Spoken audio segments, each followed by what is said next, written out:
নমস্কাৰ Pragya study Assam YouTube চেনেললৈ সকলোকে সম্ভাষণ জনাইছোঁ। আজি আপোনালোকৰ মাজলৈ আগবঢ়াবলৈ লৈছোঁ আসাম ডাইৰেক্ট ৰিক্ৰুটমেণ্ট 2024ৰ গ্ৰেড 3 গ্ৰেড 4 আসাম পুলিচ আৰু টেট এক্সামৰ বাবে উপযোগী যুগুত কৰা 40টা MCQ প্ৰশ্নোত্তৰ লৈ আশা কৰোঁ ইয়াত আলোচনা কৰা প্ৰশ্নকেইটি আগন্তুক পৰীক্ষাত আপোনালোকৰ বাবে কিছু সহায়ক হ'ব পাৰে। গতিকে ভিডিঅ'টো আৰম্ভণিৰ পৰা শেষলৈকে চাই মোৰ এই channel Pragya study Assam subscribe কৰি লাইক শ্বেয়াৰ আৰু কমেণ্ট কৰিব। আজি প্ৰথম প্ৰশ্নটি হৈছে which of the following is the highest peak in Karbi plateau or Mikir hills. Karbi মালভূমি বা মিকিৰ পাহাৰৰ তলৰ কোনটো শৃংগ সৰ্বোচ্চ? ইয়াৰ শুদ্ধ উত্তৰ হ'ব অপশ্যন বি সিংহাসন। বন্ধুসকল, কাৰ্বি মালভূমি বা মিকিৰ পাহাৰৰ আটাইতকৈ উচ্চতম শৃংগটোৰ নাম হৈছে সিংহাসন শৃংগ। পৰৱৰ্তী প্ৰশ্ন, প্ৰাচীন অসমৰ প্ৰধান জাতি হিচাপে কাক জনা যায়? অপশ্যনসমূহৰ ভিতৰত ইয়াৰ শুদ্ধ উত্তৰ হ'ব অপশ্যন চি আহোম। বন্ধুসকল, আহোমসকলক প্ৰাচীন অসমৰ প্ৰধান জাতি হিচাপে জনা যায়। পৰৱৰ্তী প্ৰশ্ন, average height of Assam from sea level. সমুদ্ৰপৃষ্ঠৰ পৰা অসমৰ গড় উচ্চতা হৈছে? অপশ্যনসমূহৰ ভিতৰত ইয়াৰ শুদ্ধ উত্তৰ হ'ব অপশ্যন এ 79.5 মিটাৰ। বন্ধুসকল, সমুদ্ৰপৃষ্ঠৰ পৰা অসমৰ গড় উচ্চতা হৈছে 79.5 মিটাৰ। পৰৱৰ্তী প্ৰশ্ন, মোহনবাৰী বিমানবন্দৰ অসমৰ কোনখন জিলাত অৱস্থিত?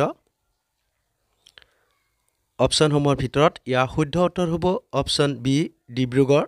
বন্ধুসকল, মোহনবাৰী বিমানবন্দৰখন অসমৰ ডিব্ৰুগড় জিলাত অৱস্থিত।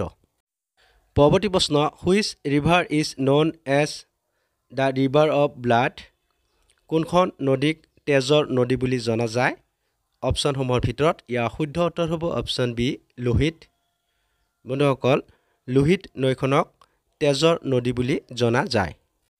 পৰৱৰ্তী প্ৰশ্ন, অসমৰ ফৰেনচিক লেবৰেটৰী থকা ঠাইখনৰ নাম কি?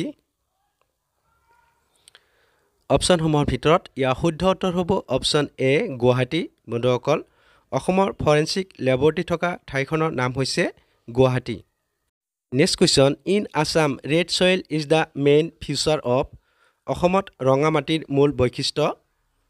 অপশ্যনসমূহৰ ভিতৰত ইয়াৰ শুদ্ধ উত্তৰ হ'ব option B north Cachar hill area. বন্ধুসকল, অসমত ৰঙা মাটিৰ মূল বৈশিষ্ট্য হৈছে নৰ্থ কাছাৰ হিল এৰিয়া। পৰৱৰ্তী প্ৰশ্ন, ভাৰতৰ ৰাষ্ট্ৰীয় নদী কি? অপশ্যনসমূহৰ ভিতৰত ইয়াৰ শুদ্ধ উত্তৰ হ'ব অপশ্যন ডি গংগা। বন্ধুসকল, ভাৰতবৰ্ষৰ ৰাষ্ট্ৰীয় নদীখনৰ নাম হৈছে গংগা। পৰৱৰ্তী প্ৰশ্ন, which of the following is associated with Bordoisila in Assam. তলৰ কোনটো অসমৰ বৰদৈচিলাৰ সৈতে সম্পৰ্কিত?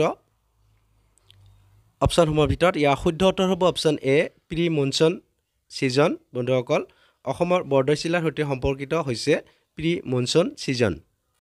পৰৱৰ্তী প্ৰশ্ন, অসমৰ কোনখন বিলক পক্ষী অভয়াৰণ্য বুলি স্বীকৃতি দিছে? অপশ্যনসমূহৰ ভিতৰত ইয়াৰ শুদ্ধ উত্তৰ হ'ব অপশ্যন বি দীপৰ বিল। বন্ধুসকল, অসমৰ দীপৰ বিলক পক্ষী অভয়াৰণ্য বুলি স্বীকৃতি দিছে।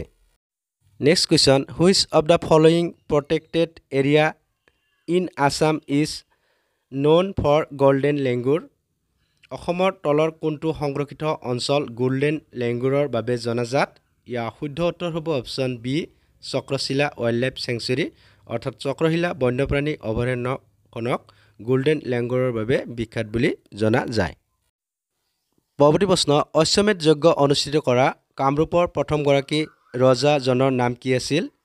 ইয়াত যাৰ হৈ আছে ৰজা হ'ব। ইয়াৰ শুদ্ধ উত্তৰ হ'ব অপশ্যন এ মহেন্দ্ৰ বৰ্মন। বন্ধুসকল, অশ্বমেধ যজ্ঞ অনুষ্ঠিত কৰা কামৰূপৰ প্ৰথমগৰাকী ৰজা আছিল মহেন্দ্ৰ বৰ্মন। পৰৱৰ্তী প্ৰশ্নত আছে জয় হিন্দ শ্লোগানটো কোনে দিছিল? অপশ্যনসমূহৰ ভিতৰত ইয়াৰ শুদ্ধ উত্তৰ হ'ব অপশ্যন বি সুভাষ চন্দ্ৰ বসু। বন্ধুসকল, জয় হিন্দ শ্লোগানটো সুভাষ চন্দ্ৰ বসুৱে দিছিল। Next question, which of the following sites of Assam is are UNESCO world heritage site. অসমৰ তলৰ কোনটো স্থান ইউনেস্কোৰ বিশ্ব ঐতিহ্য ক্ষেত্ৰ? অপশ্যনসমূহৰ ভিতৰত ইয়াৰ শুদ্ধ উত্তৰ হ'ব option D both A and B অৰ্থাৎ কাজিৰঙা ৰাষ্ট্ৰীয় উদ্যান আৰু মানাস ৰাষ্ট্ৰীয় উদ্যান এই দুইখন হৈছে অসমৰ বিশ্ব ঐতিহ্য ক্ষেত্ৰ। পৰৱৰ্তী প্ৰশ্ন নন্দা দেৱী শৃংগ কোনখন ৰাজ্যত আছে? অপশ্যনসমূহৰ ভিতৰত ইয়াৰ শুদ্ধ উত্তৰ হ'ব অপশ্যন বি উত্তৰাখণ্ড। বন্ধুসকল নন্দা দেৱী শৃংগ উত্তৰাখণ্ড ৰাজ্যত আছে। পৰৱৰ্তী প্ৰশ্ন দাদা চাহেব ফাল্কেৰ দ্বাৰা পৰিচালিত প্ৰথমখন টকি চলচ্চিত্ৰ কোনখন? অপশ্যনসমূহৰ ভিতৰত ইয়াৰ শুদ্ধ উত্তৰ হ'ব অপশ্যন ডি গংগা অৱতৰণ। বন্ধুসকল দাদা চাহেব ফাল্কেৰ দ্বাৰা পৰিচালিত প্ৰথমখন টকি চলচ্চিত্ৰখনৰ নাম হৈছে গংগা অৱতৰণ। পৰৱৰ্তী প্ৰশ্নত আছে অসমত প্ৰথম ধ্বংসাত্মক ভূমিকম্পটো কোন চনত সংঘটিত হৈছিল? অপশ্যনসমূহৰ ভিতৰত ইয়াৰ শুদ্ধ উত্তৰ হ'ব অপশ্যন চি 1897 চনত। বন্ধুসকল 1897 চনত অসমত প্ৰথমখন ধ্বংসাত্মক ভূমিকম্প হৈছিল আৰু এই ভূমিকম্পৰ ফলতেই চান্দুবি বিলৰ সৃষ্টি হৈছিল। পৰৱৰ্তী প্ৰশ্ন স্বাধীনতা সংগ্ৰামত ভোক হৰতাল কৰি কাৰ মৃত্যু হৈছিল? অপশ্যনসমূহৰ ভিতৰত ইয়াৰ শুদ্ধ উত্তৰ হ'ব অপশ্যন বি যতীন দাস। বন্ধুসকল স্বাধীনতা সংগ্ৰামত ভোক হৰতাল কৰি মৃত্যুবৰণ কৰা ব্যক্তিগৰাকীৰ নাম আছিল যতীন দাস। পৰৱৰ্তী প্ৰশ্ন কোনে ভাৰতৰ প্ৰথম মানচিত্ৰ অংকন কৰিছিল? অপশ্যনসমূহৰ ভিতৰত ইয়াৰ শুদ্ধ উত্তৰ হ'ব অপশ্যন বি D.S. ভিলে। বন্ধুসকল ভাৰতৰ মানচিত্ৰখন প্ৰথম অংকন কৰিছিল D.S. ভিলে। পৰৱৰ্তী প্ৰশ্ন কা মতে কেইখন দেশৰ শৰণাৰ্থীয়ে ভাৰতত নাগৰিকত্ব লাভ কৰিব? অপশ্যনসমূহৰ ভিতৰত ইয়াৰ শুদ্ধ উত্তৰ হ'ব অপশ্যন চি 3খন। বন্ধুসকল নাগৰিকত্ব সংশোধনী আইন মতে 3খন দেশৰ শৰণাৰ্থীয়ে ভাৰতত নাগৰিকত্ব লাভ কৰিব। পৰৱৰ্তী প্ৰশ্নত আছে অসমত বন প্ৰশিক্ষণ কেন্দ্ৰ ক'ত অৱস্থিত? অপশ্যনসমূহৰ ভিতৰত ইয়াৰ শুদ্ধ উত্তৰ হ'ব অপশ্যন চি মাকুমত। বন্ধুসকল অসমত বন প্ৰশিক্ষণ কেন্দ্ৰ মাকুমত অৱস্থিত। পিছৰ প্ৰশ্নত আছে চন্দ্ৰপ্ৰভা বন্যপ্ৰাণী অভয়াৰণ্যখন ক'ত অৱস্থিত? অপশ্যনসমূহৰ ভিতৰত ইয়াৰ শুদ্ধ উত্তৰ হ'ব অপশ্যন এ উত্তৰ প্ৰদেশ। বন্ধুসকল চন্দ্ৰপ্ৰভা বন্যপ্ৰাণী অভয়াৰণ্যখন উত্তৰ প্ৰদেশত অৱস্থিত। পৰৱৰ্তী প্ৰশ্ন অসমৰ সৰ্বোচ্চ শৃংগটোৰ নাম কি? অপশ্যনসমূহৰ ভিতৰত ইয়াৰ শুদ্ধ উত্তৰ হ'ব অপশ্যন চি লাইকে। বন্ধুসকল অসমৰ সৰ্বোচ্চ শৃংগটোৰ নাম হৈছে লাইকে শৃংগ। পৰৱৰ্তী প্ৰশ্নত আছে প্ৰথম শিশু উপন্যাসখনৰ নাম কি? অপশ্যনসমূহৰ ভিতৰত ইয়াৰ শুদ্ধ উত্তৰ হ'ব অপশ্যন বি পাতালপুৰী। বন্ধুসকল প্ৰথম অসমীয়া শিশু উপন্যাসখনৰ নাম হৈছে পাতালপুৰী। পৰৱৰ্তী প্ৰশ্ন অসমীয়া সাহিত্য সংস্কৃতিৰ প্ৰাণ পুৰুষ কোন? অপশ্যনসমূহৰ ভিতৰত ইয়াৰ শুদ্ধ উত্তৰ হ'ব অপশ্যন বি শংকৰদেৱ। বন্ধুসকল শংকৰদেৱ হৈছে অসমীয়া সাহিত্য সংস্কৃতিৰ প্ৰাণ পুৰুষ।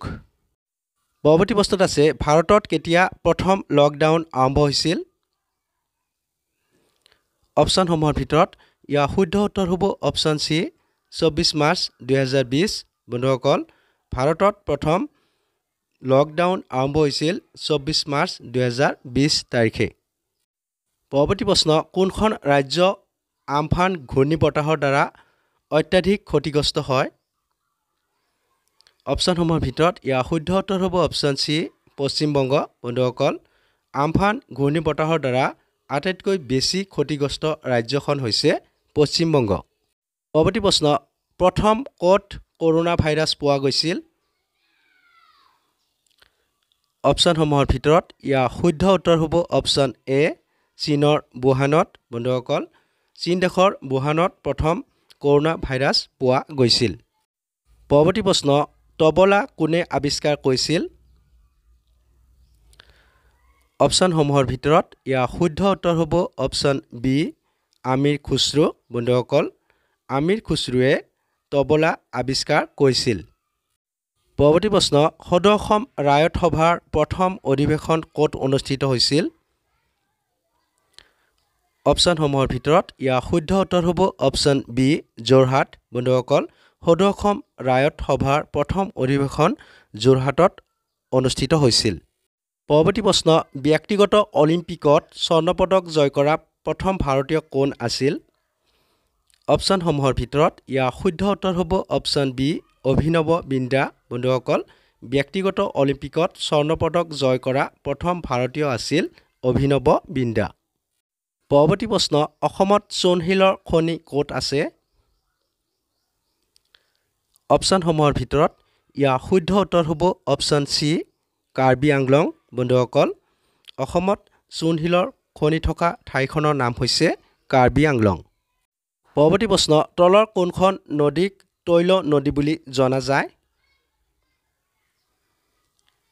অপশ্যনসমূহৰ ভিতৰত ইয়াৰ শুদ্ধ উত্তৰ হ'ব অপশ্যন বি, নাইজাৰ। বন্ধুসকল, নাইজাৰ নদীক তৈল নদী বুলি জনা যায়। পৰৱৰ্তী প্ৰশ্ন, সীমান্ত গান্ধী নামেৰে খ্যাত ব্যক্তিগৰাকী কোন? অপশ্যনসমূহৰ ভিতৰত ইয়াৰ শুদ্ধ উত্তৰ হ'ব অপশ্যন বি, খান আব্দুল গফুৰ খান। বন্ধুসকল, খান আব্দুল গফুৰ খানক সীমান্ত গান্ধী নামেৰেও জনা যায়। পৰৱৰ্তী প্ৰশ্ন, দূৰদৰ্শন যোগে সম্প্ৰচাৰিত প্ৰথম চলচ্চিত্ৰখনৰ নাম কি? অপশ্যনসমূহৰ ভিতৰত ইয়াৰ শুদ্ধ উত্তৰ হ'ব অপশ্যন এ, বৃষ্টি। বন্ধুসকল, দূৰদৰ্শনত প্ৰথম সম্প্ৰচাৰিত হোৱা অসমীয়া বোলছবিখনৰ নাম হৈছে বৃষ্টি।